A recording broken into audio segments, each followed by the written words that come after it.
जिल्हा बँक अध्यक्ष मनीष तळवी यांचा वाढदिवस जिल्हा बँकेत साजरा झाला।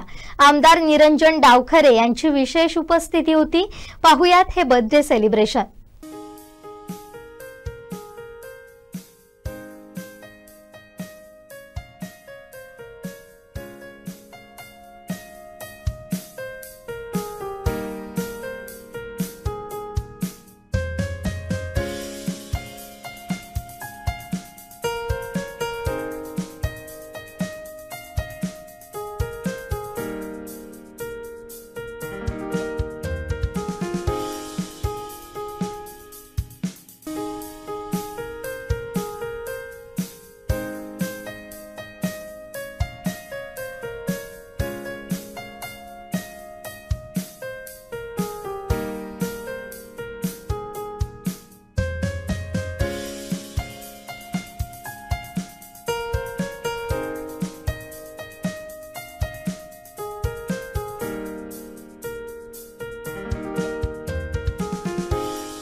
मध्ये 437 ग्रामसंघ आहेत आणि या सगळ्या ग्रामसंघांच्या खाली 20-20 बचत गट आहेत आणि जवळजवळ प्रत्येक ग्रामसंघाकडे 2 ते 3 लाख रुपये नाही, आता तर कंडे 5-5 लाख रुपये आहेत प्रत्येक ग्रामसंघ। त्याच्यापेक्षा जास्त पैसे त्यांच्याकडे, एक मोठे पैसे आहेत त्यांच्याकडे। 20-25 कोटी रुपये दरवर्षी त्यांना मिळतात आणि हे जर पैसे नीट जर युटिलाइज करायचे असतील तर त्यांना जिल्हा बँकेची साथ पाहिजे आणि जिल्हा बँक बरोबर असेल तरच करू शकतो। अदरवाईज धंदा करण्याच्या नावाखाली ज्या प्रायव्हेट बँका जिल्ह्यामध्ये आल्या आहेत त्या सगळ्या प्रायव्हेट बँका त्यांना नाडणार आहेत त्यांना आणि एक मोठा भयावह परिस्थिती, म्हणजे जो आपल्या जिल्ह्याचं वैशिष्ट्य आहे की प्रायव्हेट फायनान्स कंपन्यावर आम्हाला लुटतात आमच्या सगळ्या ग्राहक, तशा प्रकारची लूट या महिला बचत गटांची होणार आहे। त्यामुळे वेळीच काळजी घेऊन आम्ही 300 मायक्रो एटीएम्स घेतले आहेत आणि पुढे आम्ही त्या संदर्भातलं ऍप सुद्धा आम्ही डेव्हलप केलं, म्हणजे डिजिटल विषयामध्ये टोटल फोकस भविष्यातला हा मायक्रो फायनान्स करणार आहे। छोट्या छोट्या काम करणाऱ्या मच्छीमार महिला आहेत,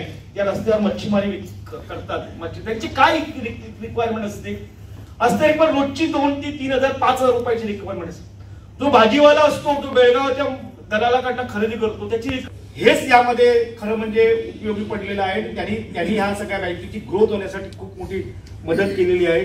मी पुन्हा एकदा वाढदिवसाच्या खूप खूप शुभेच्छा देतो।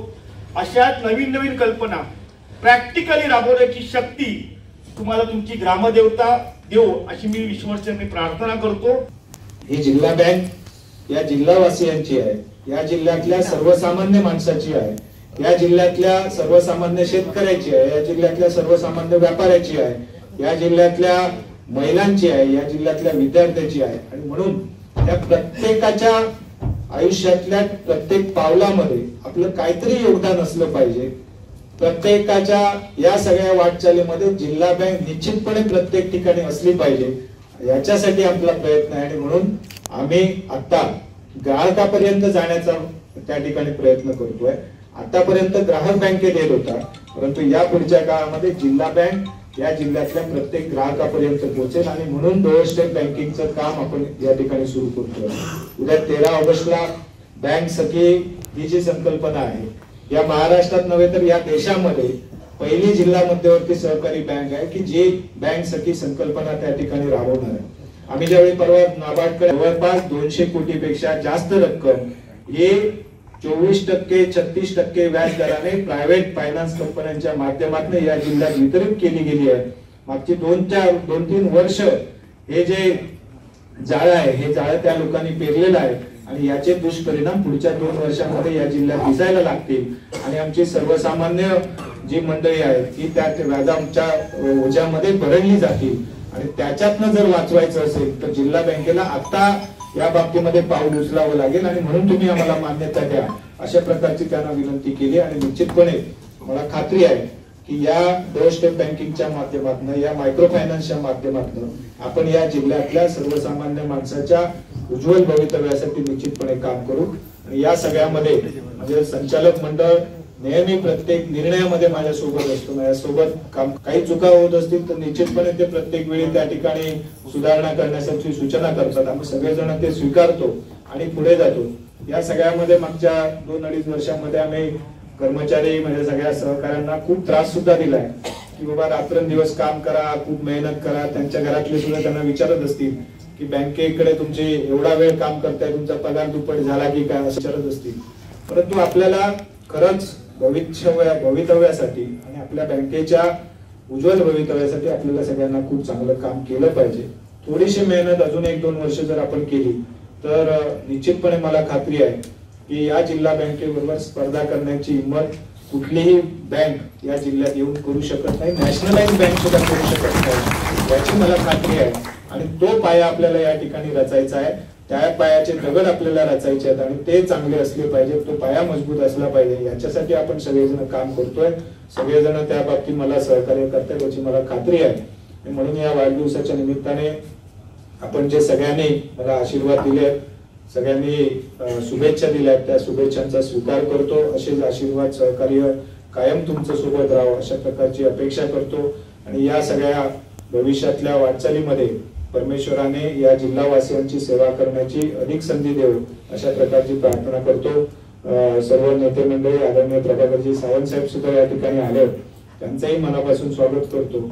मला प्रत्येक वेळी म्हणजे लहानपणापासून जेव्हा राजकारणामध्ये मी काम करतोय, समाजकारणामध्ये काम करतोय, तेव्हा पक्षाचा वरिष्ठ हे कायम नेहमी आमच्या सोबत माझ्या सोबत राहिले, त्यांनी नेहमी साथ दिले.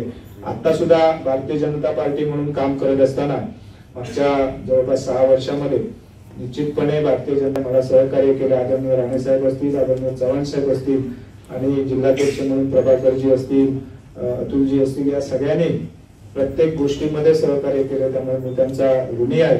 आणि आदरणीय आज डायकोळे साहेब सुद्धा या ठिकाणी आले, त्यांचं सुद्धा सहकार्य बँकेच्या वाटचालीमध्ये या पुढच्या काळामध्ये निश्चितपणे असेल.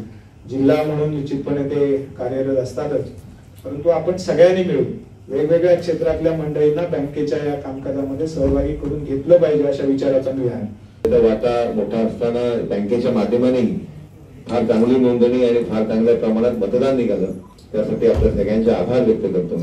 दळवी साहेबांच्या माध्यमाने अतिशय चांगल्या योजना आहे. मगाशी त्यांनी जी महिलांसाठी योजना आता आपल्या समोर मांडली, खरं तर त्यांचं कौतुक करतो, कारण काळाचे पाऊल हे कुठल्या दिशेने चालले हे त्यांना निश्चितपणे कळतं असं मी मानतो. कारण राज्य शासनाने लाडली बहीण योजना ही घोषित केला आणि त्याच्या मागोमाग ही योजना बँकेच्या माध्यमाने येत असताना खऱ्या अर्थाने विकासाची गंगा ही घरोघरी गेली पाहिजे हा या दृष्टिकोनाने हेतू होईल, असं साध्य होईल असं मला वाटतं. तरी पुन्हा एकदा आपल्याला वाढदिवसाच्या लाख शुभेच्छा देतो आणि थांबतो.